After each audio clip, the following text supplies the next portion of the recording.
सरकार र अनसनरत सत्याग्रही ए बीच 13 बुँदे सहमति भएको छ। स्वास्थ्य तथा जनसङ्ख्या मन्त्रालयका प्रतिनिधि र अनसनरत ए बीच आइतबार 13 बुँदे सहमति भएको हो। सहमतिसँगै 23 दिनदेखिको अनसनरत एले अनसन तोडेका छन्। यस्ता छन् सहमतिका 13 बुँदा। कोभिड-19 को संक्रमण पत्ता लगाउन प्रयोगशालामा परीक्षणको लागि आरटी-पीसीआर विधि प्रयोग गर्ने,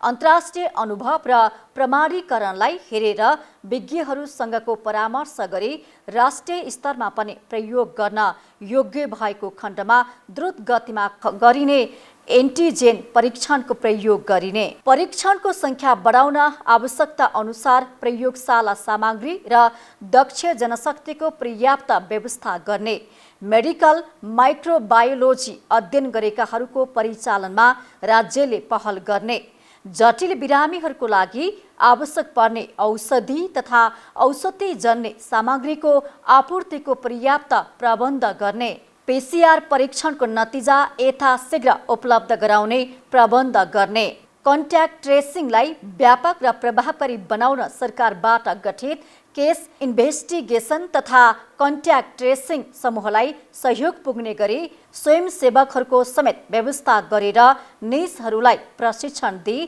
प्रदेश तथा स्थानीय तहको समन्वयनमा स्थानीय स्तरमा परिचालन गर्ने, कोभिड-19 को महामारी रोकथाम तथा नियन्त्रणमा आवश्यकता अनुसार स्वास्थ्य तथा जनसङ्ख्या मन्त्रालयले सबै क्षेत्रका विज्ञहरूबाट रचनात्मक सुझाव लिने, स्वास्थ्य तथा जनसङ्ख्या मन्त्रालयबाट तोकिएका कोभिड अस्पताल र सरकारी अस्पतालमा अग्रपङ्क्तिमा खटिएका स्वास्थ्य कर्मी तथा स्वास्थ्य संस्थामा कार्यरत सेवाकर्मीका लागि आवश्यक व्यक्तिगत सुरक्षा सामग्रीको अभाव भएको खण्डमा मन्त्रालयका हटलाइन नम्बर 1115 र 1133 मा गुनासो टिपाउने र आवश्यकता बमोजिमको सामग्रीको आपूर्तिको तुरुन्त प्रबन्ध गर्ने व्यवस्था मिलाउने। मिति 2077 असार 22 गते स्वास्थ्य तथा जनसङ्ख्या मन्त्रालयका प्रतिनिधि र सत्याग्रही युवा बीच भएको सम्झौताको बुँदा नम्बर 11 को मर्म अनुरूप कोभिड-19 सचेतना तथा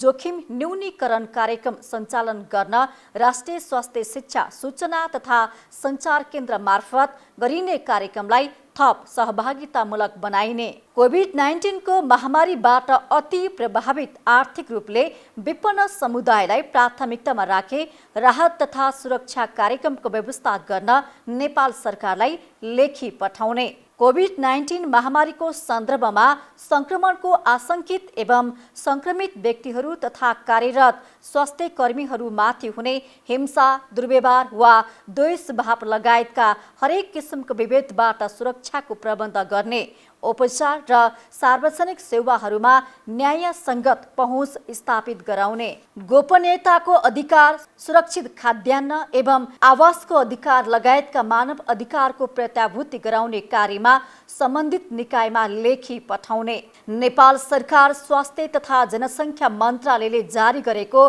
प्रोटोकल अनुसार कोभिड-19 का कारण ज्यान गुमाएकाहरूको निजको सामाजिक एवं सांस्कृतिक मूल्य मान्यताको कदर गर्दै सम्मानपूर्वक अन्त्येष्टि गर्ने व्यवस्था मिलाउन सीसीएमसीलाई पुनः ध्यानाकर्षण गराउने, कोभिड-19 को व्यवस्थापनको दौरानमा भएको खर्च विवरण प्रचलित विधि र कानुन बमोजिम यथाशीघ्र सार्वजनिक गर्ने,